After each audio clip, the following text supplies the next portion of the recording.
اعوذ باللہ من الشیطان اللعین الرجیم بسم اللہ الرحمن الرحیم۔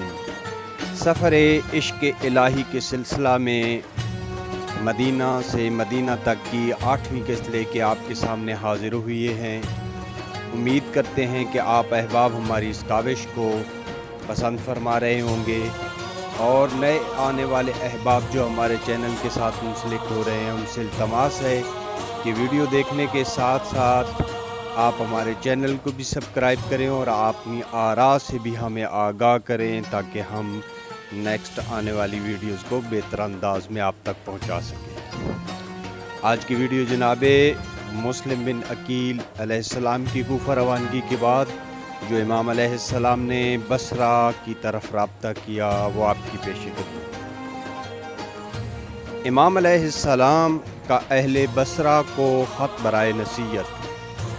پہلے ذکر ہوا ہے کہ امام حسین علیہ السلام نے کوفیوں کے بار بار خطوط کی جواب میں جناب مسلم بن عقیل کو اپنا سفیر بنا کر اور اپنا وکیل بنا کر بھیجا، اور ہانی بن ہانی، یہ جو ہانی بن ہانی ہیں یہ ہانی بن عروہ نہیں ہیں، یہ ایک اور ہانی بن ہانی ہے۔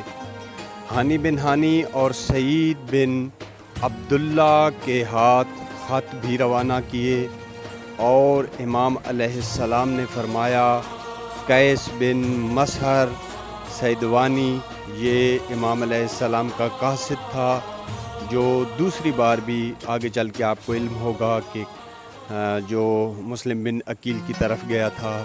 عمارہ بن عبداللہ عبد الرحمن بن الارجی کو جناب مسلم بن عقیل کے ساتھ روانہ کیا۔ اسی طرح بصرہ کے اشراف اور بزرگان پر حجت تمام کرتے ہوئے یہ خطوط لکھے۔ مالک بن مسع، مندر بن حجاور، مسعود بن عمرو، اغنف بن قیس بن میسم، یزید بن مسعود اور عمرو بن عبداللہ بن جعفر کو خطوط بھیجے۔ ان خطوط کا موضوع یہ تھا کہ خدا نے میرے نانا رسول خدا کو تمام کائنات سے چن لیا اور رسالت عطا فرمائی تاکہ لوگوں کو نصیحت کریں اور ابلاغ رسالت کریں، چونکہ وہ حق پا چکے ہیں، یعنی رحلت فرما چکے ہیں، لہٰذا اپنی میراث ہم اہل بیت علیہم السلام کے حوالے کر گئے ہیں۔ ایک قوم نے ہمارا حق غصب کیا اور ہمارے ہاتھ سے امور چھین لیے، اور ہم اس لیے خاموش بیٹھے رہے کہ فتنہ نہ کھڑا ہو جائے اور خون نہ بہنے لگے۔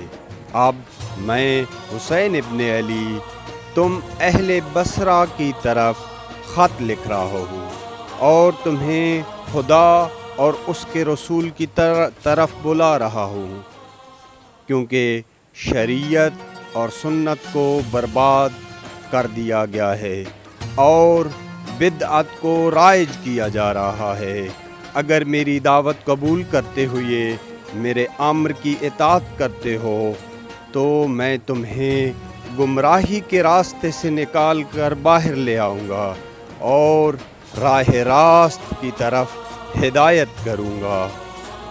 یہ خط امام حسین علیہ السلام نے اپنے غلام سلیمان بن ابو زرین کو دیا اور بصرہ روانہ کیا۔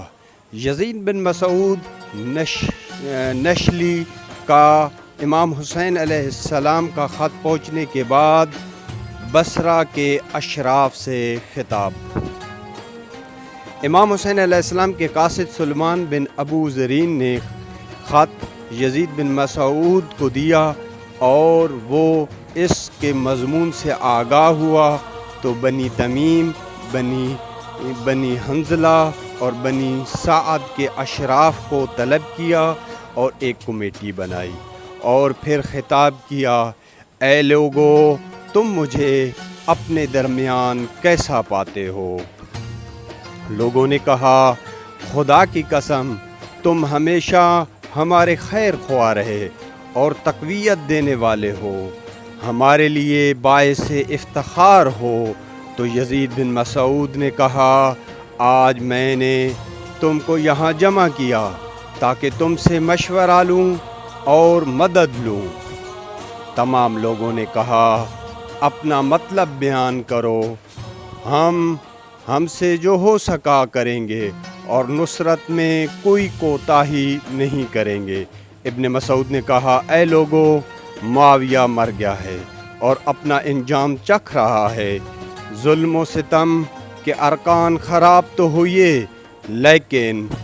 لیکن اس کی جگہ یزید جو شرابی، فاسق و فاجر ہے، وہ خلافت کا مدعی ہو گیا ہے۔ خدا کی قسم، اس فاسق سے جہاد کرنا مشرکوں سے جہاد کرنے سے افضل ہے۔ اس کے بعد کہا کہ اے لوگو، رب شاہ سرفراز، فرزند رسول، نسل ذبح اللہ و نجل خلیل اللہ، صفی اللہ، شرافت و طہارت و پاک و تینت نسل، صاف سیرت، بلند ہمت، بلند مرتبہ، وارث علم کا بیٹا، حلم کا ظہور، خلق کا وجود، کامل و عادل، آقا و مولا حضرت ابا عبداللہ حسین ابن علی مکہ میں آئے ہوئے ہیں۔ اے لوگو، حق کی نورانی جادہ سے قدم نہ کھینچو اور باطل صحرا میں گم نہ ہو جانا۔ اے بصرہ والو، جمل کے دن اگر سحر بن قیس تمہاری رسوائی کا باعث بنا تو آج اللہ نے کرم کیا ہے، اپنا داغ دھو دو، شرمندگی اور ندامت کو عزت اور عظمت میں بدل دو۔ فرزند رسول نور حیدر اور فاطمہ زہرا سلام اللہ علیہا کے دل کے سرور کی مدد کرو اور اس کی رکاب میں جان قربان کرو۔ ابن مسعود نے بہت نصیحتوں اور نسل رسول سے وفاداری اور ان سے منہ پھیرنے کے عذاب سے ڈرایا، اور پھر کہا، اے اہل بصرہ، اب میں تمہارے جواب کا منتظر ہوں۔ حاضرین کا جواب، بنی حنظلہ، بنی سعد اور بنی تمیم کے تمام اشراف میں سے ہر ایک نے اٹھ کر ابن مسعود کے ساتھ عہد کیا کہ ہم امام حسین علیہ السلام فرزند رسول کے ساتھ اس وقت تک رہیں گے جب تک ہمارے بدنوں سے ہماری روحیں پرواز نہیں کر جاتی۔ قبائل کا جواب ملنے کے بعد ابن مسعود نے امام حسین علیہ السلام کا جواب لکھا، جو اگلی قسط میں انشاءاللہ آپ کی سماعتوں کی نظر کریں گے۔ تب تک کے لیے اجازت دیجیے۔ وآخر دعوانا الحمدللہ رب العالمین، والسلام۔